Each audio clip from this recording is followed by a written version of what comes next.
সর্বস্তরের ছাত্র বন্ধুগণ, আমরা পরিবর্তন চাই। সমস্ত ছাত্ররা পরিবর্তন চায়, এই জাতি পরিবর্তন চায়, বৈষম্য দূর করতে চায়, চাঁদাবাজি মুক্ত এক দেশ তার উপহার দিতে চায়। এমন দেশ উপহার দিতে চায় যেখানে সাম্য থাকবে, মানবিক মর্যাদা, সামাজিক ন্যায় বিচার প্রতিষ্ঠিত হবে, যেখানে ছাত্রদের অধিকার বাস্তবায়ন হবে, ছাত্ররা পড়াশোনা করবে, সর্বোচ্চ ডিগ্রি অর্জন করবে, ক্যাম্পাসগুলি নিরাপদ থাকবে, আমার ছাত্রীরা পড়াশোনা করবে, ইপটিজিংয়ের শিকার হবে না। মেধাবী গরিব ছাত্রছাত্রীদেরকে রাষ্ট্রীয় খরচে সর্বোচ্চ শিক্ষার ব্যবস্থা করতে হবে। হলগুলিকে সুন্দর পরিবেশ সৃষ্টি করতে হবে যেন সমস্ত ছাত্রছাত্রী পড়াশোনা করতে পারে, সেই ব্যবস্থা করতে হবে। আমরা চাই এই বাংলাদেশ সাম্য, মানবিক মর্যাদা, সামাজিক ন্যায় বিচার প্রতিষ্ঠিত হোক।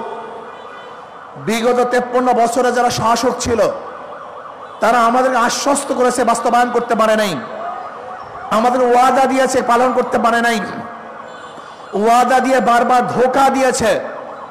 আপনারা দেখবেন ইস্তেহারের মধ্যে যেই দলগুলি ক্ষমতায় গিয়েছিল তারা ক্ষমতায় যাওয়ার আগে, নির্বাচনের আগে যতগুলি ইস্তেহার দিয়েছে সেই ইস্তেহারগুলির সমস্ত দফাগুলি তারা বাস্তবায়ন করতে পারে নাই।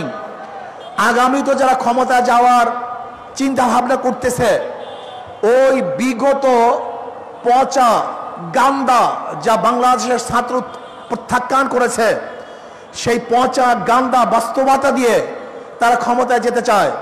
কিন্তু বাংলাদেশের ছাত্র জনতা তাদের শক্তি দিয়ে তাদের সেই সমস্ত পচা আদর্শকে রুখে দেবে ইনশাআল্লাহ। আপনারা জানেন ইসলামী ছাত্র আন্দোলন কি চায়? নীতি আদর্শের ভিত্তিতে সমাজকে গঠন করতে চায়, শাহবাদের অনুসরণে তারা জীবন করতে চায়। তারা কি চায়? তারা কোরআন ও সুন্নাহর ভিত্তিতে দেশ কায়েম করতে চায়।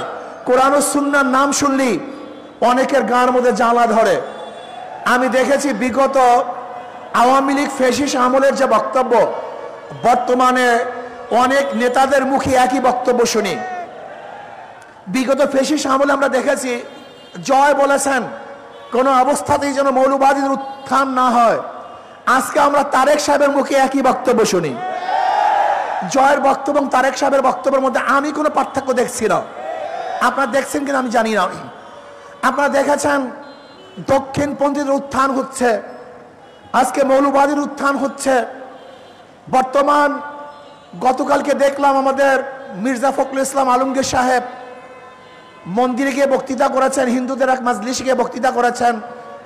সেখানে ধর্মের ব্যাপারে ইসলামের দিকে ইঙ্গিত করে বর্তমান ইসলামী শাসনের ব্যাপারে তিনি ইঙ্গিত করেছেন। আমি বলবো 92% মুসলমানদের ইসলামী হুকুমাত হবে, তার চেয়ে হওয়ার কি আছে? বরং 92% মুসলমানদের ইসলামী হুকুমাত না হওয়ার ব্যাপারে আশ্চর্য আছে।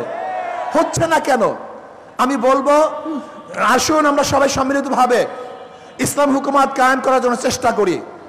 আর বিএনপি ভাইদেরকে বলবো, আপনারা যাদের ভোট নিয়ে এতদিন নির্বাচিত হয়েছেন সেই ভোটগুলি দক্ষিণপন্থীদের ভোট ছিল, সেই ভোটগুলি ডানপন্থীদের ভোট ছিল, সেই ভোটগুলি মৌলবাদীদের ভোট ছিল। আপনি দেখেন খালেদা জিয়া, তিনি মৌলবাদীর পক্ষে বক্তৃতা করেছেন। এমনকি মির্জা সাহেব, তিনিও মৌলবাদীদের পক্ষে বক্তৃতা করেছেন। মোশাররফ সাহেব, তিনিও মৌলবাদীর পক্ষে বক্তৃতা করেছেন। যারা এক সময় মৌলবাদীদের পক্ষে বক্তৃতা করতেন, এখন তারা মৌলবাদীদের বিপক্ষে বক্তৃতা করার কারণটা কি? এর কারণটা কোথায় জানেন? আসলে মৌলবাদীরা শিখে ফেলছে, জেনে ফেলছে যে মৌলবাদীদের সাথে এত বছর পর্যন্ত প্রতারণা করা হয়েছে, তাদের দাবি দাওয়াকেও বাস্তবায়ন করে নাই। আগেকার সমস্ত নীতি আদর্শকে উপেক্ষা করে ইনশাআল্লাহ এদেশে ঈসা ছাত্র আন্দোলন ইসলাম হুকুমাত কায়েম করবে। আর আমি মনে করি আগামী নির্বাচন পিআর সারা নির্বাচন, ফ্যাসিস্টদের পুনর্বাসন, এইটাই আসলে বাস্তবতা। পিআর সিস্টেমে নির্বাচন চাই যাতে দ্বিতীয়বার ফ্যাসিস্ট এদেশে আর সৃষ্টি না হতে পারে। আল্লাহ আমাকে এবং আমাদের সবাইকে ঐক্যবদ্ধভাবে আগামী নির্বাচন ইসলামকে ক্ষমতা নেয়ার আল্লাহ পাক তৌফিক দান করেন। আমা আলাইনা ইল্লাল বালাগ। আসসালামু আলাইকুম ওয়া রাহমাতুল্লাহি ওয়া বারাকাতুহু।